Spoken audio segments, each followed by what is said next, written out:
Bonjour à tous, je suis Corinne Naillé et je suis heureuse de vous retrouver. Bienvenue dans votre JT sur Chokanawa, la web TV qui vous ressemble.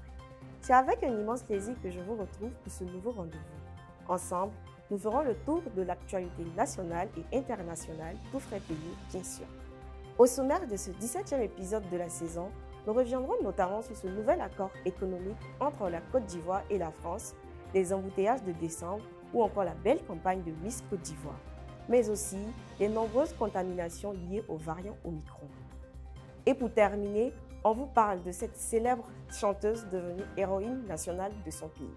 C'est pas hier ni demain, mais aujourd'hui sur Chokanawa TV, la web télé qui vous ressemble et vous rassemble. Côte d'Ivoire. Quartier pauvre, la Côte d'Ivoire et la France aménagent ensemble. À Abidjan, où pauvreté extrême et grande richesse se côtoient ostensiblement, il existe de nombreux quartiers pauvres. Selon le gouvernement ivoirien, le chiffre se lèverait à 132. Au total, ce sont 1 million de personnes qui y vivraient dans des conditions difficiles, insalubrité, promiscuité. Aussi, le gouvernement ivoirien a récemment signé un accord avec l'Agence française de développement, AFD, dans le but d'améliorer la vie de ces personnes trop souvent délaissées. Il s'agit du projet d'aménagement des quartiers restructurés d'Abidjan ou Pakra. Montant de l'aide, 50 millions d'euros, soit 32,8 milliards de francs CFA. Les quartiers concernés par ce projet d'envergure urbaine sont Abobo, Koumassi et enfin Yopougon. Rendez-vous à la prochaine saison des pluies pour vérifier que l'argent circule bien mais ne travaille pas. Après le développement, continuons sur la vie urbaine avec les embouteillages cette fois-ci. Embouteillage de décembre, cette année c'est dosé, je vous dis. À chaque année en décembre, c'est le même refrain en Côte d'Ivoire, surtout à Abidjan. C'est la folie, tout est mis dans la tête des Ivoiriens, tellement beaucoup veulent vivre la vie de Louga pendant les fêtes. Quand ils ne dépensent pas sans penser au lendemain, beaucoup cherchent une solution pour sortir d'un embouteillage mort. Et cette fois-ci, dès les premiers jours du dernier mois de l'année, nombreux sont ceux qui ont souffert. Certains ont mis énormément de temps pour rejoindre leur domicile. La faute à ces automobilistes zélés qui créent des files toutes les 5 secondes. Oui, cette année, je vous dis que c'est dosé et même pimenté. Vivement la galère du mois de janvier pour que certains véhicules dorment dans le garage faute d'argent pour mettre de l'essence. Terminons ce tour express de la Côte d'Ivoire par la Miss des Miss. Miss Monde, Olivia Yassé tisse sa toile. Depuis qu'elle porte la couronne de Miss Côte d'Ivoire en guise de serre-tête, Olivia Yassé montre qu'elle n'est pas là pour plaisanter. Et peu importe si certains continuent de croire qu'elle a été élue parce que c'est la fille de M. Jean-Marc Yassé, maire de Cocody. Depuis sa victoire début septembre 2021, donc, la reine de beauté tisse soigneusement sa toile sur les réseaux sociaux avec charisme. En course pour le titre de Miss Monde, sa dernière publication a achevé de convaincre les derniers sceptiques. C'est vertu d'une tenue traditionnelle faite de cori signée La Falaise Dion que la jeune femme de 23 ans est apparue sur son compte Instagram avant que la photo ne fasse le tour de la toile ivoirienne et mondiale. Selon nos informations, elle aurait été likée plus de 73 000 fois. Si vous le souhaitez, vous pouvez l'aider à gagner en votant pour elle via l'application Mobstar. Vivement le 16 décembre prochain, date de la finale du concours Miss Monde, afin qu'elle prenne la couronne encore. Après la Côte d'Ivoire, continuons le tour de l'Afrique. Le variant Omicron frappe l'Afrique du Sud. Bientôt 2 ans que la Covid-19 a changé la face du monde et pourtant, ce virus continue de muter. La dernière version a été récemment découverte en Afrique du Sud. Depuis cette annonce, le pays est montré du doigt. En effet, des vols en provenance d'Afrique du Sud et d'autres pays d'Afrique australe ont été suspendus. À l'approche des fêtes de fin d'année, ces mesures auront certainement des conséquences terribles sur le plan économique. Sur le plan sanitaire, le variant Omicron y fait de nombreuses victimes. En effet, selon plusieurs experts, le nombre de personnes touchées par la maladie pourrait rapidement exploser. Il pourrait passer de 300 cas par jour à plus de 10 000 cas. Résultat, beaucoup de Sud-Africains inondent les centres de vaccination. C'est le moment de vous rappeler que les gestes barrières sont toujours à la page. Madagascar, une famine sans le réchauffement climatique. La semaine dernière, alors que nous préparions le journal télévisé, nous nous apprêtions à traiter le sujet de la famine qui fait rage dans ce pays situé dans l'océan Indien, Madagascar. Et puis finalement, l'actualité nous avait fait changer au dernier moment. Cette fois-ci, nous y sommes. Nous voici en train de parler de cet état où la première famine liée au réchauffement climatique se déroulerait.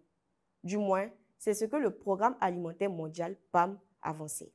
Si la faim touche plus d'1 million de personnes dans le sud de l'île, ce serait à cause, et je cite, de la variabilité naturelle du climat et la pauvreté, selon les scientifiques du World Weather Attribution.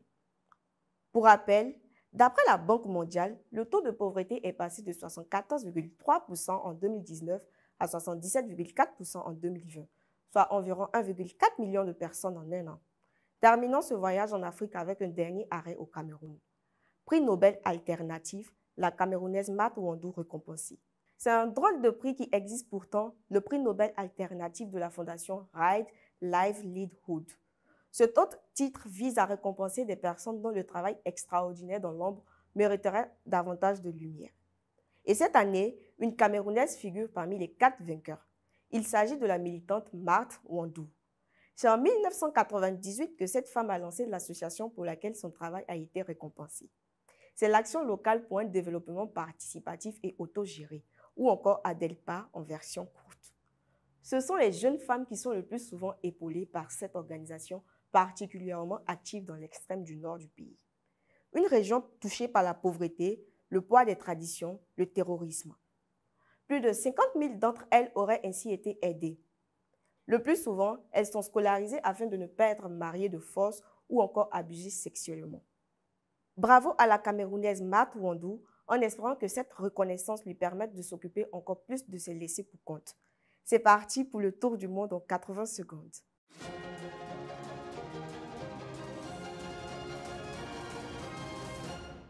Will Smith, Jada Pinkett, stop, ça suffit. C'est une très sale habitude que Jada Pinkett Smith et son mari, un certain Will Smith, ont de laver leur linge sale en public. Connue entre autres pour son idylle avec Tupac qui doit se retourner dans sa tombe chaque fois qu'elle parle de lui, l'actrice Jada Pinkett rate rarement une occasion de se taire. Quand elle n'évoque pas une liaison avec le chanteur August Alsina, ce sont les performances sexuelles de son couple qui sont évoquées dans l'émission qu'elle anime avec sa mère et sa fille, Red Table Talk. De son côté, son mari Will Smith en fait autant lui aussi. L'acteur actuellement à l'affiche avec King Richard a admis avoir eu des relations extra-conjugales que sa femme aurait acceptées. Trop, c'est trop. Il n'en fallait pas plus pour qu'une surprenante pétition voie le jour.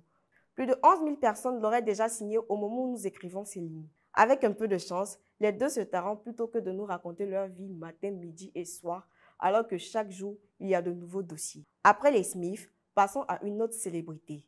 Sa barbade pour Rihanna. Malgré des fans qui la boudent depuis qu'elle se concentre sur son empire de beauté Fenty plutôt que sa musique, Rihanna continue de vivre sa vie au calme. Entre fesses en l'air dans un pyjama ou rumeurs autour d'un heureux événement, la milliardaire fait toujours autant parler d'elle. Il y a quelques jours de cela seulement, la Barbade, son pays d'origine, devenait une république. Avec l'élection au suffrage universel de la présidente Sandra Masson, la reine Elisabeth II n'est officiellement plus reconnue comme la chef d'État de cette ancienne colonie britannique. Pour rappel, cet État situé dans les Caraïbes était déjà indépendant depuis 1965. Et au cours de cette cérémonie, la chanteuse dont la fortune est estimée à 1,7 milliard de dollars a été proclamée héroïne nationale de la Barbade. Désormais, appelez-la l'honorable Robin Rihanna Fenty.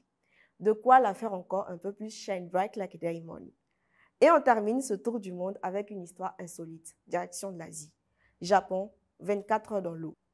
Un vieux billet de 10 000 francs retrouvé dans l'une des poches arrière de son jeans. Une place libre à 15h15 au plateau. Des miracles, ça arrive. Le dernier dont nous avons entendu parler s'est déroulé au Japon. Au pays du soleil levant, un homme de 69 ans a été sauvé par les gardes-côtes. L'homme dont le bateau avait chaviré avait passé un peu moins de 24 heures dans l'eau. 22 heures pour être précis. C'est bon, Badro Aquaman Escobar, qui a passé 3 jours en mer avant d'être sauvé, peut dormir sur ses 2 flotteurs. Voilà, c'est tout pour aujourd'hui. Rendez-vous la semaine prochaine. Et d'ici là, portez-vous bien et n'oubliez pas de vous abonner à notre chaîne YouTube. À très vite sur Shokanawa TV, la web télé qui vous ressemble.